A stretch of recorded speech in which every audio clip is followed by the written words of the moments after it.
And welcome back. So are you ready for a frightful night? Ghosts and ghouls and goblins and witches and vampires and people wearing funny costumes, too. Yes, it's an annual rite. Having some scary good fun on Halloween. Now, among the parties and the costumes are all the haunted houses, too. Well, for the 21st year in a row, one of Long Island's most beloved haunted houses is back with some new features. Yes, the Franklin Square Horror. It's been chosen among the best Halloween attractions numerous times. And its creator, his wife, and 19-year-old son, they build the horror house right inside their Nora Bay Street home in Franklin Square.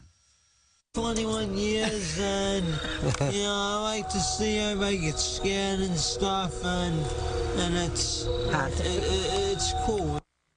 Yeah, it is cool. Now, the actors are all volunteers. They work for free, like this It Clown, pretty spooky.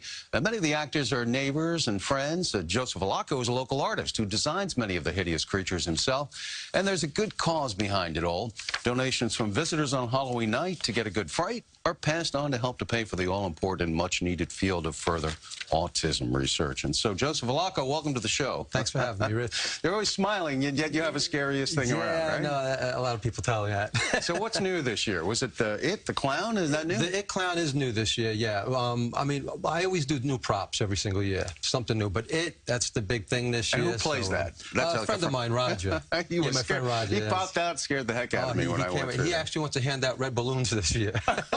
Just like the movie. Just like in the movie, yeah. And of course, that's super popular this year because the movie was remade. Popular, yeah. And this time they said the clown was actually scary. Oh, very scary. But you know, he's not going to be the only clown there. There's going to be a lot more out in the street, entertaining everybody. So it's going to be pretty cool this year. And so what else besides it to frighten you with a big, hideous smile? Well, what I'm doing this year is, because it's the 21st year, I'm trying to take the best rooms that I've done in the previous years and combine them all into my haunt this year. Now, let me ask you, guys don't sleep there, right? I mean, you do have some part of the house that's left for you? Of course. I actually do this on the side of my house and in my driveway. Can you imagine that? If you had your... I don't think I can handle it. There's it again. Here are these folks. That's your wife, and that's your son, Joseph. That's my son, Joseph. Tell us about your son. Joe was born with autism and cerebral palsy. So it's, you know, it's always a rough go of it. But, you know, I see a lot of the good that these different organizations do for my son. And with my Halloween event, I said, you know what? This is an opportunity to give back to these organizations for what they do for all these kids. You know, they're all special, and they all have needs. So the focus even kind of changed. I mean, you did this. We'll talk about why you do this. Sure. But then you had a cause that added to it. Yes. And people write about your place all the time. Yeah, there are people who are dedicated. They'll come from other states to come see your house. I have people call me from New Jersey, from Connecticut. You know, it's I had a guy come from Germany one year who visits his parents on Christmas. And he saw our site, and he said, you know what, I want to come down for Halloween to check this out. So, I mean, yeah, I have people from all over. And then the swinging bodies gets me, and the chains, and it's so dark in there. It is. And all that stuff in your face drives me nuts. Yeah. But I'm easily frightened, I guess, by this kind of thing. But, you know, I'm curious, how has this house brought together your family with the community and maybe even others who are affected by autism? Sure. Well, I get calls left and right from plenty of parents with autism and cerebral palsy. As a matter of fact, we're going to open up a little early for special needs kids. Oh, that's great. In between 4:30. We're going to let them through before any of the actors get there. Yeah, I mean, some people are worried that some of these houses can be so gory. Right. Because now that's the trend, to make them so gory. And for your $30, you get really gored out.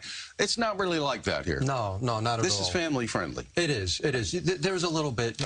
Here and there. You know, it's a haunted house. Right. You know, for the teenagers. But you know what? I don't go above and beyond because I want it to be fun for everybody. And I don't charge admission.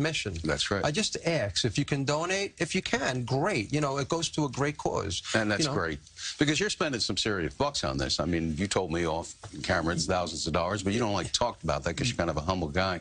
Right. You know, does your son get involved in putting together the attractions? He does. He doesn't do too much, you know, of course not the labor, but, you know, he's, oh, Dad, I have an idea. Can we put this here? Can we put that? You know, and I always welcome anybody's idea. My wife asked me, she goes, is his wife into it? Because, I mean, I don't know, my house being a haunted house, how does she feel about it? No, she's into it. Linda's into it. She actually gets involved. She sits under the tent. I mean, we sell T-shirts that say Franklin Square Horror. We take the donations. We give candy out to the kids. Her and my mom, Judy.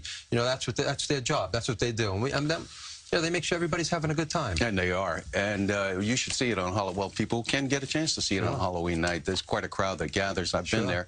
And, you know, before your son was born, you started this 21 years ago. He's 19. Yes. So why did you do it then? What in the world got you into saying, oh, you know what, I think I'm going to start my own haunted house? Just the creativity of it. You know, I always loved Halloween, always loved being an artist, you know, into creature features when I was younger, all that stuff. You know, I just, it was just something that I loved to do. What's your occupation? Explain to folks what you do. Well, I own Joe Faux Designs. I do faux finishing and decorative painting.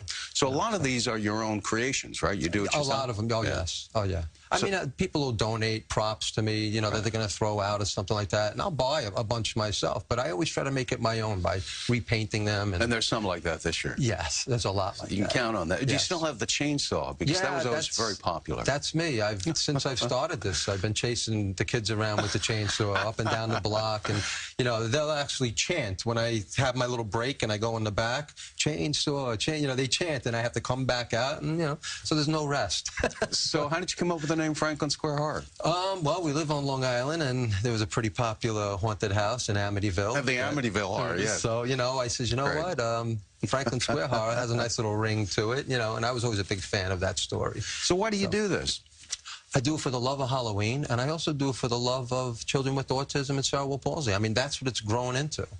So, you know, for the good cause. But, I mean, I do love, you know, having the opportunity to show some of my stuff. Almost too bad that it only comes once a year, right? Yeah, it's true. So what's the deal come Tuesday night, Halloween night? What do people do? They want to come there? Where is it? How early will it? When will we see these graveyard creatures pop out? Everybody starts, my actors and my props and the music, everything gets turned on at exactly 6 o'clock. And it's going to go from 6 to 10 o'clock because it's a school night.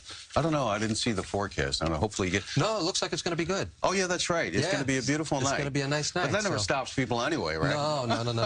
I mean, it rained one year, and all I heard was popping noise, and I looked down the street, and there was hundreds of umbrellas popping out. So I said, well, it doesn't keep it from coming out. No, or Joseph Allocco and his family there. Thank you so much for what you do, along with your wife, Linda, and your son, Joseph, and lots of other family and friends, creators of the beloved, if not somewhat feared, Franklin Square Horror.